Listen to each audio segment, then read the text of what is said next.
This is a good list that I've put together, inspired by a couple of others and my own contribution, and I'd like to share this list with you. First, learning the power of purpose. A person who has purpose in their life, they have something to go for, some meaning. One writer described it, for some people it becomes a magnificent obsession.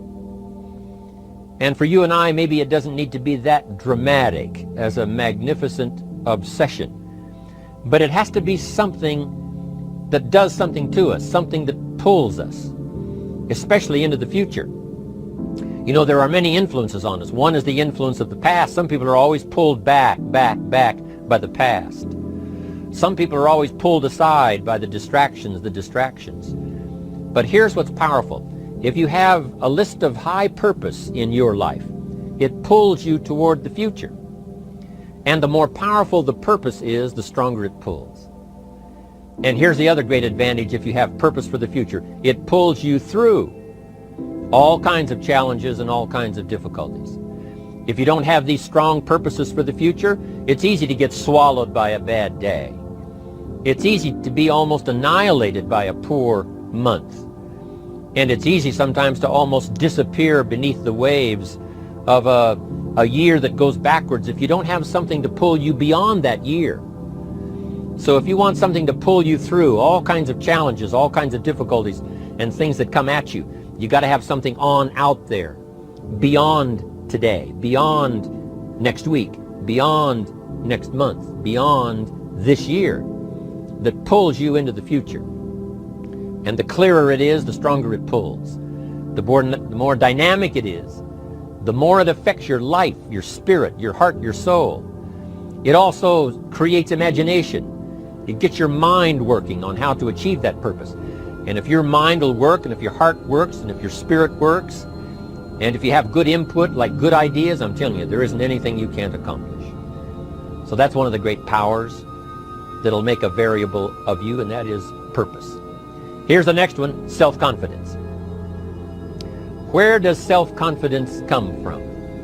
And this is the best advice I can give you on that. Not neglecting, first of all, the small daily disciplines. Self-confidence really comes from feeling good about yourself. And one of the best ways to feel good about yourself is at the end of the day to know that you poured it on. You did your best. If you conducted a meeting, you did the best you could. If you made a phone call, it was the best phone call you could possibly make. If you wrote a letter, it wasn't a casual letter, it was your best letter. At the end of those kind of days, when you feel good about yourself, self-confidence starts to rise. You know that if you can have this kind of a good day, you can have another one the next day, and those days become the weeks become the months, and the month becomes a powerful year. Self-confidence comes from the lack of neglect. If you will not neglect to do the small daily disciplines, that's where self-confidence comes from. Part of good health is self-confidence. I know I'm going to be healthy. I take the Herbalife products. I eat the apple a day. I walk around the block. I do the jogging on the beach. At the end of the day, when you've really poured it on and you've done all the stuff, self-confidence grows. That self-confidence affects your health. It affects your future. It affects your psyche. So this is true. One of the great powers is self-confidence. Self-confidence means willingness to do whatever it takes to achieve. Some people say, well, I'll do it for a little while and see what happens. You know, I'll try a couple of things. If that doesn't work, I'm out of here. And all of us know that that kind of person doesn't have much of a future. But if you're willing to do whatever it takes, if I have to learn a couple of things, I will learn those things. If I got to learn 5 or 6 things, I'll learn all 6. If I have to take an extra class, I'll take an extra class. If I've got to read the books, I'll read the books. If I have to consult with people who know more than I know, I will do the necessary consulting. Whatever it takes, I will do. That starts to develop unbelievable self-confidence. Self-confidence also comes from the ability to rise above your circumstances. To rise above what happens, the petty little things, the discouraging things that would sink everyone else's ship except yours, that would cause someone else to quit early in the day, but you keep going. That kind of willingness to overcome all circumstances, whether it's the little challenges or the big challenges. If you're willing to do that, I promise you, this kind of power will work for you, and in you, the variable, it'll make a difference. The third on the list I had was enthusiasm. And here's what I wrote about enthusiasm. Enthusiasm that's powerful is mostly enthusiasm that is enthusiasm inside, 90%, 10% outside. We all know what the enthusiasm is like when somebody lets us see their enthusiasm, which is like the 90%, and only 10% of it is inside. But the enthusiasm that really affects people is not just being loud, but the enthusiasm that runs deep, the enthusiasm that comes from deep inside, created by self-confidence, created by purpose, created by genuine willingness to help other people. That kind of enthusiasm, knowing that you're going to get the job done, knowing you're going to affect people, knowing you're going to have testimonials flowing in from all kinds of directions. That kind of enthusiasm. A lot of it is quiet. A lot of it is unheard. And the 10% that's heard, it rings a bell. People call it genuine enthusiasm because they know that what you say in the outward display of your enthusiasm is only a small tip of the iceberg of the enthusiasm you feel inside that really motivates you to do the best job you can.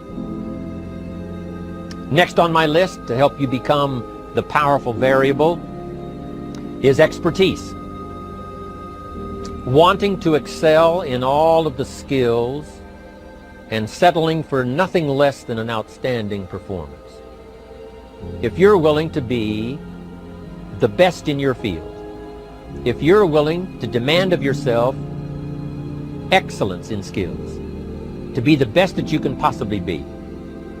In the training, do the best you possibly can. In doing a workshop, do the best you possibly can.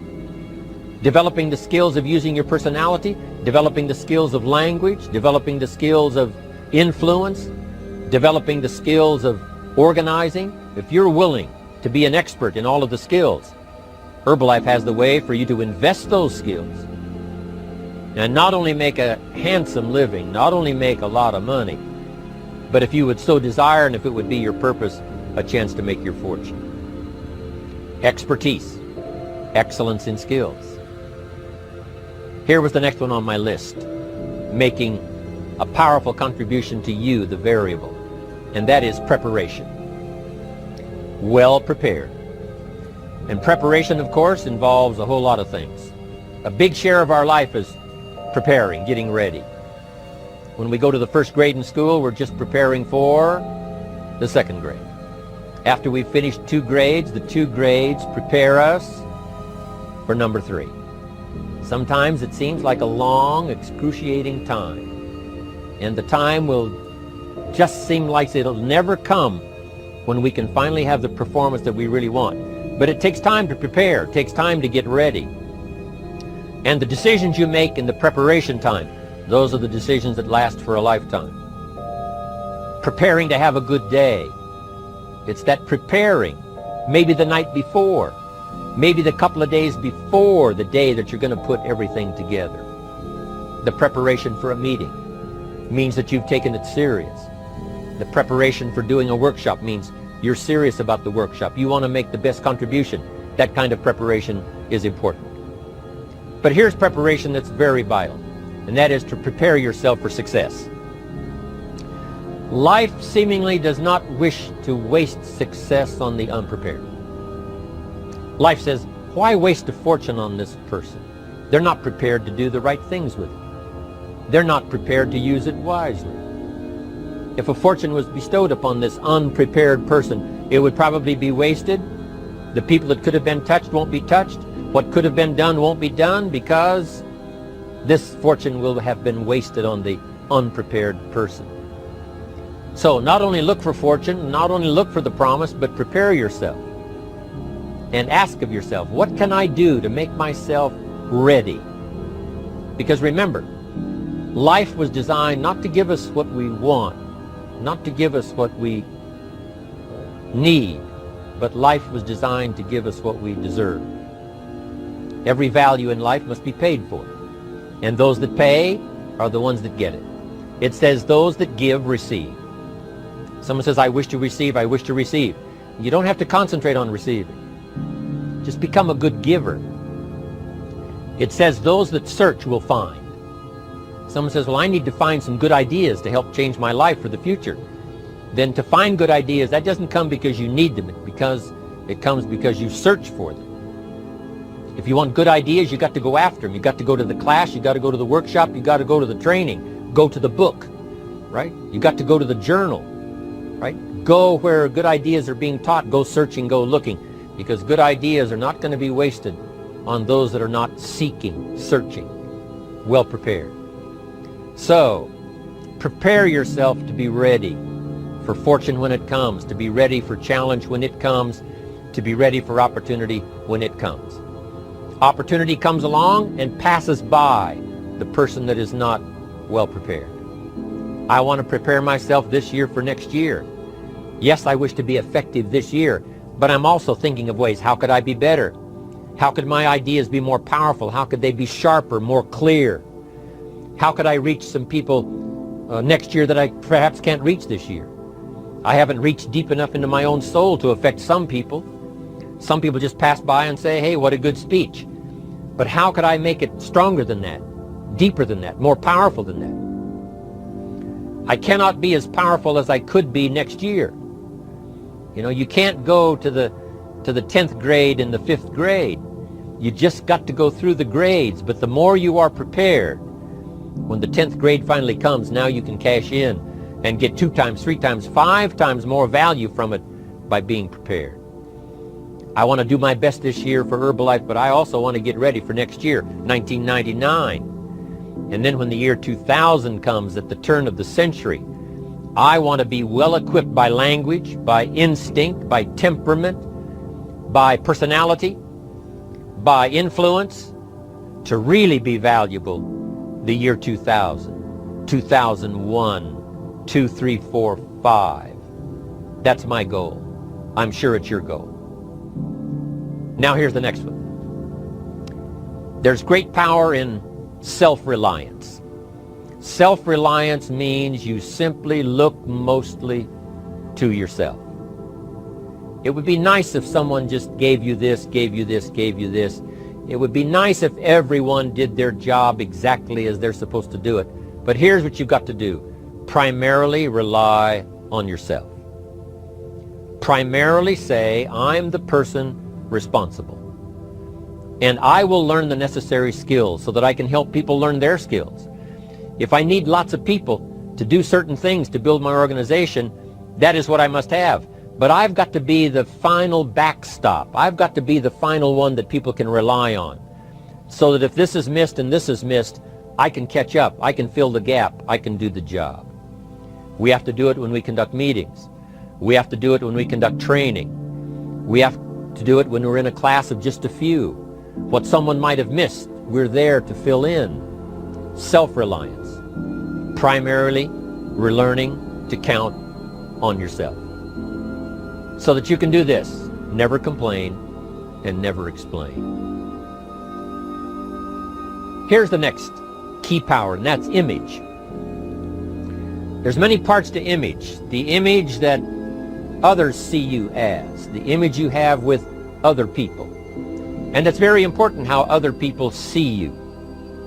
If they don't see you as a leader, chances are they won't pay attention. If they don't see you as being in control, chances are they won't have the trust.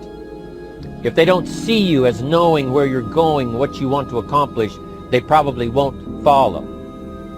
But if people can see you, if you have the image of someone that's in charge, in control of your life, your future, your destiny, in control of the situation, if they see that, that kind of image is powerful. It helps to win the day. It attracts other people. People want to be around people that are in control, that are powerful, but they know how to use their power. Influential, but they know how to use their influence. That kind of image is important. But here's a very important image, and that is your image of your self. The way you dress, the way you talk, the way you think, your capacity for learning, all of that is an important image that you have of yourself. The image that you have that if it needs to be learned, you could learn it. If there's a book that needs to be mastered, you could master it.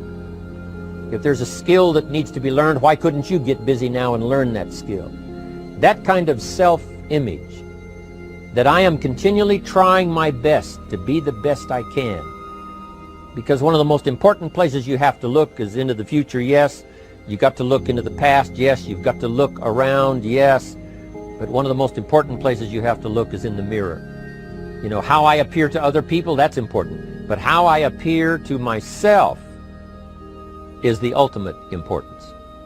That kind of image, to where you'll develop the self-confidence, you'll develop the self-reliance. Now here's another one in my rather short list. The next word is character. Becoming a person of high values, a person of principles, a person of honesty, a person that earns respect. That kind of character. It took character when Mark started to put the marketing system together. How can we have a system that will build in the integrity, that people will know that if this happens, then this will happen. And if this goes wrong, here's the way to fix it. Unless you have the principles and the character and the integrity to put together a viable plan for a wide variety of people, then the system is not going to last very long. And I've been around long enough, and I'm sure you have been around long enough to see a lot of systems that got started, but they failed. And the reason is because they were not constructed with integrity. They were not constructed with character. They were not constructed with doing the right thing. They might have been constructed to take advantage. You know, cash it out as quickly as possible and leave.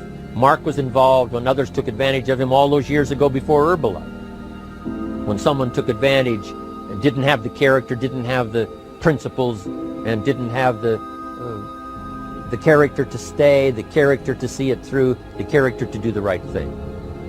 So this is important, to develop the character within yourself, that people see you as honest, as fair, willing to do the right thing, willing to be helpful, but always willing to walk the center line, not to pass the line. When we come to an opportunity like Herbalife, especially multi-level network marketing, it is so dynamic, it is so powerful, and it is so possible in fortune making that sometimes people want to speed up the process by cutting the corners, by neglecting to do the right things, you know, to cheat a little here, you know, cross the line just a little bit, because then, you know, it'll grow faster and you can cash in quicker. Not necessary here. Doing Herbalife right will build your fortune longer and stronger than trying to cut the corners and not doing it right. If we'll have the integrity that Mark had when he started it, and keep perpetuating that we will do the right thing by the marketing system, the right thing by a distributor who has a customer and they take care of that customer belongs to that distributor. That kind of integrity in the marketing system, the kind of integrity we have among each other, the kind of character we have to rely on each other, because here's what we cannot do. We cannot do this by ourselves. Mark's got to count on me. I've got to count on Mark. We've got to count on the president's team. The president's team has to count on the chairman's club for advice and counsel. We have to count on the millionaire team, the tabulator team, the world team. We've got to count on the distributor. We've got to count on the distributor giving the right message to the potential customer. We've got to count on the distributor giving wise counsel to the new recruit, teaching them the right way, the Herbalife way, the principled way, the character way. Vitally important. Building and developing your own character. Now here's another one. It's called self-discipline. Self-discipline, all of us have a challenge with that. Because sometimes it's easy, and especially if you're working hard, doing the best you can, it's easy sometimes to let up and let it go. But remember, So many people, especially now that we're as big as we are around the world, are counting on what we do. At home office, they have to be careful. They have to be disciplined. It's easy for the person who ships the product from Herbalife says, oh, well, I'll wait until tomorrow to ship it. And then they go home and sleep like a baby. But the distributor who's waiting for that product doesn't sleep that night, or doesn't sleep when the product doesn't show on time. But if everybody will have the discipline to say, I will do the best job I can. I will make mistakes, of course, because we're all human, but I'll try to remedy those mistakes and do the best job I can. That kind of self-discipline that understands how important your part is in all of the functions that work. Coming to work on the set here, HBN, there's so many people that play a part. And each one of the parts that are played is necessary to put on the broadcast, make it viable, make it real, make it powerful. Any couple of them missing, and it would be a disaster. But all of it put together, and it works like a charm. Each person developing the self-discipline to do their part, do their job. Here's one more, and that is the power of extraordinary performance and demanding of yourself excellent results. This is so important. If you want to live extraordinary, you must do extraordinary. If you want an extraordinary income, you must do extraordinary things. If you want an extraordinary fortune, you must go with the demands of what it takes to have that fortune. Mark has made such a fortune, it's almost beyond comprehension what the numbers really are. But guess what he has the satisfaction of knowing? He earned it all. If he'd have been lax in the performance, Herbalife would not be here these 18 years later. Herbalife would have been a footnote in multi-level history. But because he performed year after year, the 3rd year and the 5th year, and the 7th year and the 10th year, and the 12th year and the 15th year, and now performing well in the 18th year. I'm telling you, that's what makes it such a viable fortune for Mark personally, of course, because he did the job. If we would ask of ourselves that kind of performance, and you've got to ask it of yourself. You know, I can't ask it of you. I would try to inspire you. I would try my best to share with you what it might taste like, what it's like to finally make your fortune. It happened for me. But here's what you must do. You must demand it of yourself. Society does not demand that you not have a heart attack. But if you want to escape having a heart attack, you must demand it of yourself. Society doesn't demand that you take Herbalife and improve your health. You have to demand it of yourself. Society doesn't demand that you jog around the block every morning. But if you want good health, you must demand it of yourself. Society doesn't demand that you read a couple of books a week and improve your intelligence and your knowledge. That you must demand of yourself. Society does not demand that you build a financial wall around your family nothing can get through. That's not a demand of society. But you must demand it, if you wish it, you must demand it of yourself.